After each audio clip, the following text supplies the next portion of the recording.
Yo, what's up, YouTube? Welcome back for another video. Excuse me. I haven't done a video from Basketball Time Machine in a long time. My boy Sean David put out a video, 75 greatest NBA players of all time. I think he's going to be doing 1 through 10 for right now. And I'll probably just keep on going until you get to 75. But we all know the top 10. Well, it can be different players in the top 10, but we all know the main players that are like in the top 75 anyway, like Jordan, Wilt, Kareem, Magic Johnson, Larry Bird, Iverson, Kobe, LeBron. I can keep going on and on and on, but I don't want to go this long. But anyway, let's get right to the video. Shout out to Sean David, Basketball Time Machine, and shout out to you guys for keep it locked in, my videos and stuff. I really appreciate it. So let's get right into it. Hey folks, how's it going? Welcome back to the Basketball Time Machine. I'm your host, Sean David. What's up, I hope Sean? you're ready for your weekly dose of old school NBA basketball.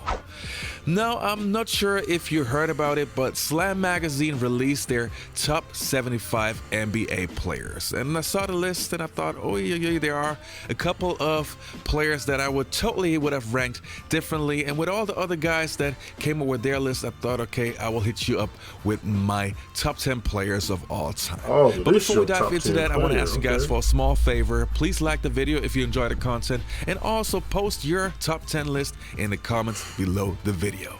All right, enough said. Now let's dive right into today's topic.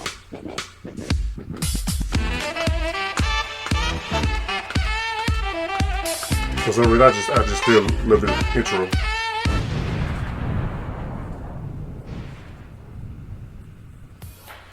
So how did I approach this list? Well, I gotta tell you, championships was not the main criteria.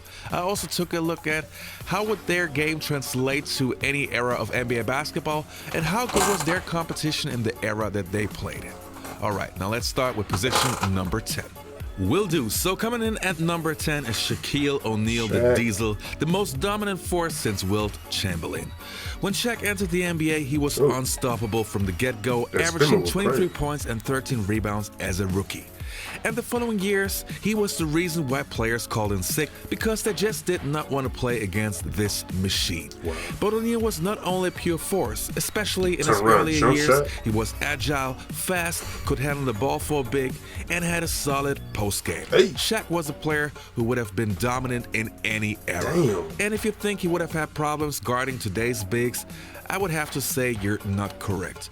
The Orlando Magic Shaq would have been a yearly MVP candidate in today's NBA. Now, somebody asked me the other day, oh, Shaq couldn't play today. But you're not paying attention. I am playing today. My name is Greek Freak. Who was the first big guy to take it coast to coast? Oh, you don't remember? Check this play out.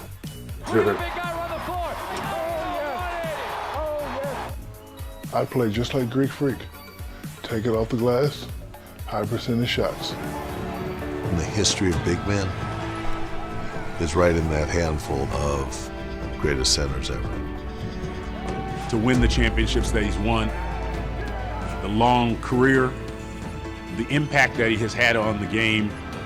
Most physically dominant player ever to play in this game. And coming in at number 9 is Bill Bill Russell. Russell. So this one right here will be probably the first controversial decision. I mean, this guy won more championships than any other player, and on the defensive end, he was just unbelievable. He had a super high basketball IQ and was the major reason why the Boston Celtics became a dynasty. So why do I have him on position number 9 then? Well, it is not even Russell's fault, but the competition that Russell played against was not as high as some of the other players on It this really list had to play was. against. Yes, he won countless rings, but he also most of the times had clearly the best teams. Just check on how Damn, many look Hall how of he took Famers he off. played with. Also, Bill Russell was only a solid offensive player, not a great one. Still, there is no question he should be on anyone's ran out of top court 10 like a list. damn If you deer. disagree with my pick, just imagine Russell would play against any other big that I rank higher on this list. How would he do? So the position is not against Bill Russell, but just the other bigs on my list are just that special. And the next player on my list, so coming in Hakeem. at number 8, is Hakeem the Dream Olajuwon. Again, a player that is missing on many top 10 lists. Ooh. But in my opinion, Ooh. if he would have won 2 more championships, he would have been probably the best, or at least the second best big of all time. If that sounds crazy, hear me out. Olajuwon was the perfect big. Not only did he have an endless arsenal on offense, I mean, we don't need to talk about the dream shake, but on defense, he had the best footwork of any big we have ever seen. Not to mention that he's the best shot blocker of all time. Did you know that Hakeem Olajuwon was in the top 10 in 4 different major categories in one season? Also, he was a 2-time NBA champion with teams that never should have won a title. Talk to any other NBA legend that played against Hakeem Olajuwon, and they will all tell you how good this guy really was. And that's why he definitely deserved the 8th spot on my list. Hakeem Olajuwon, I got no chance of losing, none at all. Olajuwon, he was in the top 10 in 5 categories: steals, rebounds, block shots, scoring, and shooting percentage. Damn. You know what I mean? To have a big guy of his size to be in the top 10 in steals. Now you can assume that he would be in blocks, which to me shows versatility of what type of guy he really was. Yeah. And at number 7, Kobe Bryant. Now, with many lists that I have seen, Kobe Bryant was not in the top 10, which is kind of a mystery to me. How is it even possible? When Kobe Bryant is the closest to Michael Jordan that we have ever seen, how can he not be in the top 10? Kobe was the complete package. All that you want from a shooting guard: unstoppable on offense and pure terror on defense. A guy that would do whatever it takes to win, and a player that would be unstoppable in any era of NBA basketball. Next on my list, I have Wilt Chamberlin. So again, a controversial pick. Why do I rank him higher than Bill Russell? Well, it's pretty simple. This low, really? If Wilt would have played for the Boston Celtics, I am 100% sure he would have won the same amount of rings.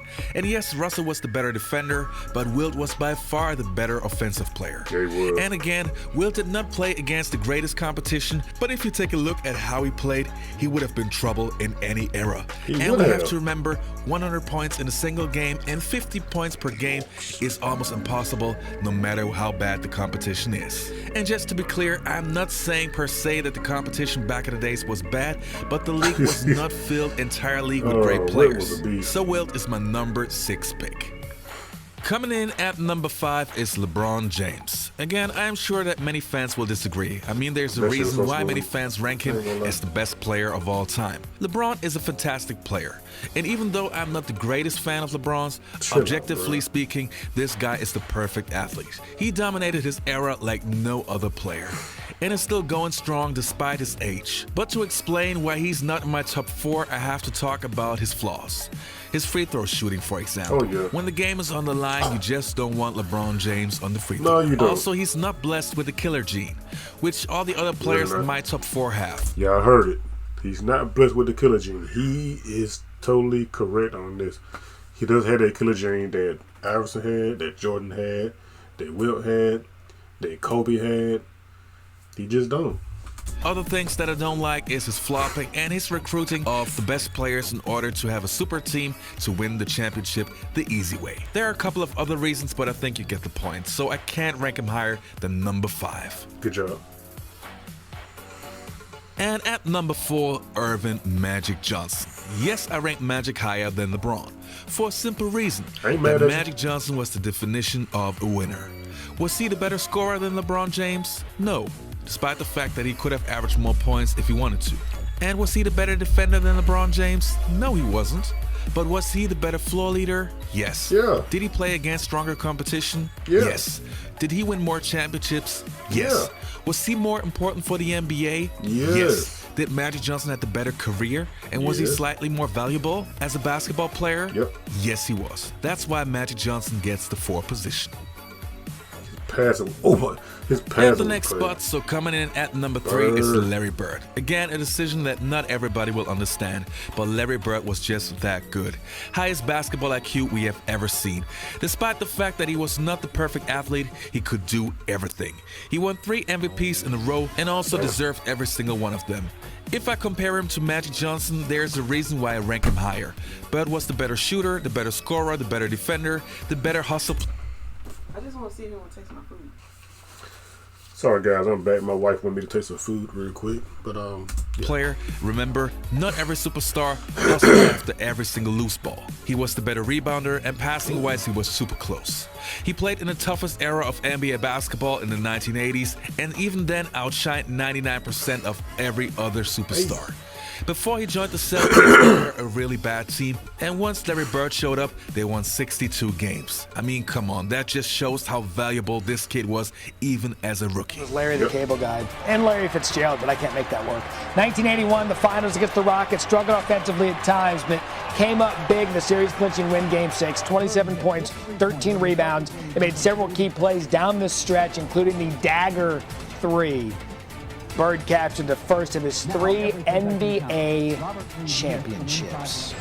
Number 4 comes via 1986, the finals versus the Rockets. Bird had a triple-double, 29 points, 12 assists, 11 boards. In that Game 6 win, it clinched the NBA title for the Celtics. It was Bird's 3rd NBA title, and he won his 2nd NBA Finals MVP award. Safe to say in '86, he was flying like a bird or a cardinal. I did! Now you're playing, now you're just playing on Larry Bird. You ran out of Larry's also. Game 7, 98 Eastern Conference semifinals against the Hawks. Dominate shot for shot. Game 7. Bird scored 20 of his 34 points in the fourth quarter. Layup defended by Wilkins to seal the win. Bird and the Celtics got the win. 118-116. Larry Bird, of all the guys like we're showing in The Last Dance and the Pistons and the Bad Boys and the Bulls, he was one guy you did not want to fight. No. Yeah, he was like country talk. Oh, 100%. Like, I drive a tractor and I will kick your... Yeah, like I'll fight a bull or something, you know? Bulls don't hang out in the country. Yes, they do. Do they? Yeah, they're just... Like when you're sowing wheat? Yeah, there's bulls, right? Where there's a cow, there's a bull. Number 2, I think, 84 NBA Finals. I mean, what do I know? I'm from Powder Springs. Where there's a ferret, there's a rat. What? Oh, shut up. Number 1, 87 Eastern Conference Finals against the Pistons. 5 seconds remaining, lead by 1. Watch this, love this. Take a 3-2 series lead. Bird intercepts Isaiah Thomas. Tips it back in to Dennis Johnson. DJ Heroics. Bird Heroics. Number 1 on the all-time greatest Larry Bird plays as we celebrate the infamous rebound and save. The greatest basketball player of all time. So you guys are untouchable. In terms of skills, Larry Bird could do anything. And the number 2 spot goes to Kareem Abdul-Jabbar. What can I say about this player that never has been said before? Well, nothing. He's the all-time leading scorer, and the skyhook was the most unstoppable weapon we have ever seen on the basketball court. But he was not only a sensational offensive player, but he was incredible on defense. And with all the accolades that he has won, it was clear that he had to be my number 2 guy. Now, if you follow my show on a regular basis, then you know that my number 1 guy had to be Michael Jordan. And I already mentioned it countless times on my show. I'm so glad that The Last Dance documentary came along, because it's so hard to explain to guys that weren't around at that time what a sensational player Michael Jordan was. He, to me, is by far the best player I've ever seen, by far the best player that will ever exist in this sport. He did so much for NBA basketball in the 80s and 90s, the style of play that he had, all the incredible shots that he took, and all the amazing buzzer beaters and game winners. This guy was just from another planet, and obviously my number 1 guy. All right, you guys, that was it for today's episode. I hope you enjoyed the content. Yes, we enjoyed the content. Well, that was his top 10. I thought he was doing 1 through 10 of the 75 greatest in his video, but I was wrong. But let me know who you let me know what's you guys top 10 NBA players of all time. I would say mine probably like Jordan, either Wilt or Kareem. I'm gonna just go with Kareem. And Bird, Magic, Wilt, I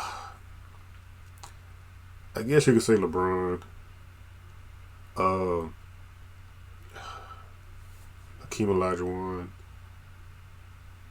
Shaq. 'Cause I'm not putting Shaq that low. I can't think of who else. Oh my God. There's a lot of great players out there, man, that I love. I just can't think right now because I got a slight headache. My sinus is bothering me real bad. But anyway, let me get out of here, guys. Hope you guys have a great day. Hope you enjoyed the video. Comment down below what you think. See y'all in this video. Peace.